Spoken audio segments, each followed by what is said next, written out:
At Ranje village on the outskirts of Bungoma town, we met Mr. Ogoma, a health practitioner in the western Nyanza and Rift Valley regions. Yeah, my name is Charles Ogama.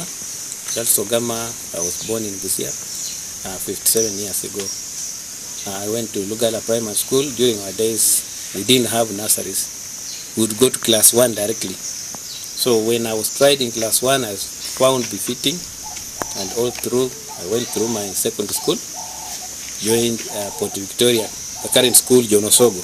That's where I went. In fact, we went to the same school with Mheshimiwa Rafael Wanjala. Was a class behind me. So I went there at Form 4, 1983. I went and continued my other studies in Thika. So thereafter, in 1986, my dad died.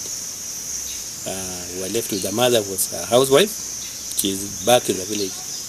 So thereafter, because of having so many friends and being a man of friendship, I got attached to friends. I had my first job, and that was teaching as a trained teacher between 1988 up to 1991. Then a friend asked me to join the Kenya National Assurance Company, which currently went under. So at Kenya National Assurance, we were sales agents, canvassing for insurance businesses.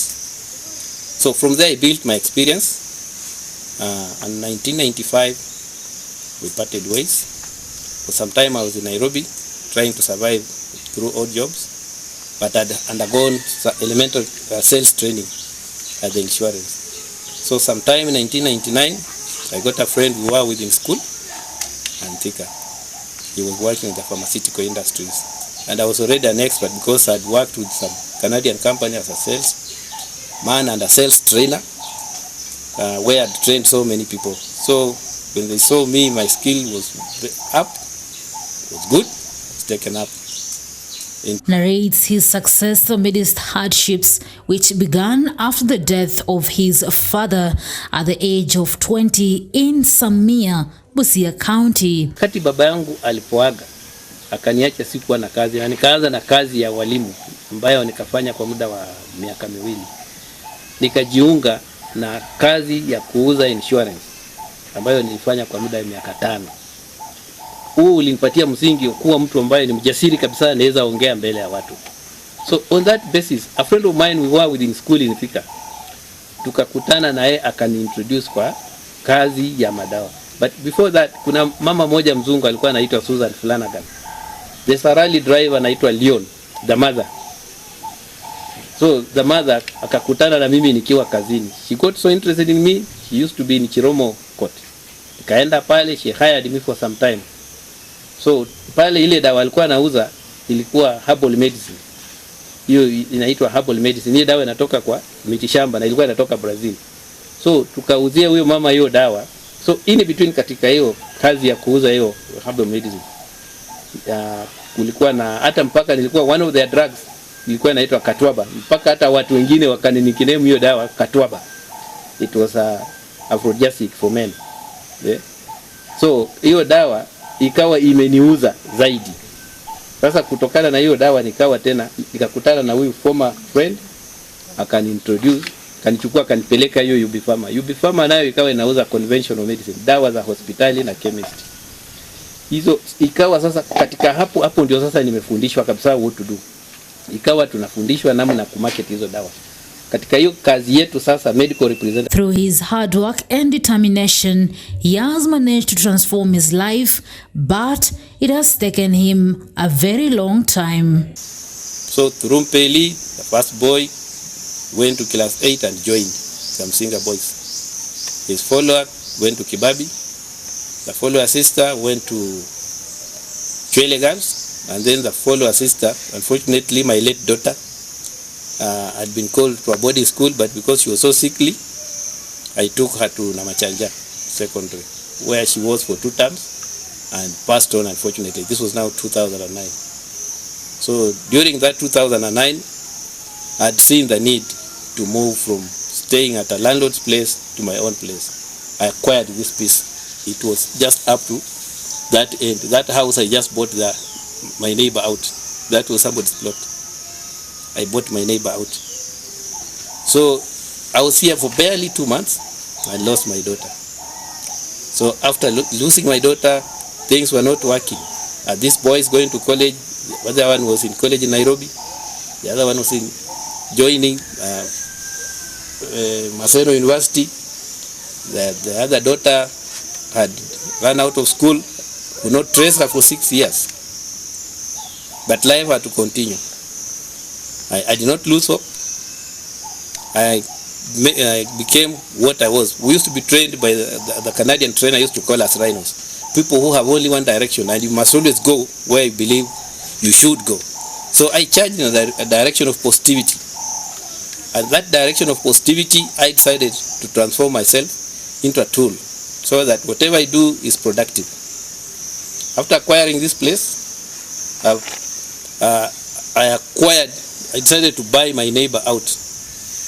And after buying my neighbor, now I had a compound. I bought one animal. It did not have where to sleep. So I built that shed for that one animal. It has filled this home. I've sold so many animals out. The animals, like right now, they're out there, they're grazing. As a medical advisor, Ogoma and his team have successfully solved many health problems in the country and the world at large. The company operates in Kenya and other parts of the world, and they have experts in drug invention, distribution, and prescription. Sisi ni watu tunapewa dawa inapoingia soko ikiwa mpya, tunaenda tunaelimishwa hiyo dawa kazi yake na vile imeundwa, what they call the molecule in it, na nini inatibu.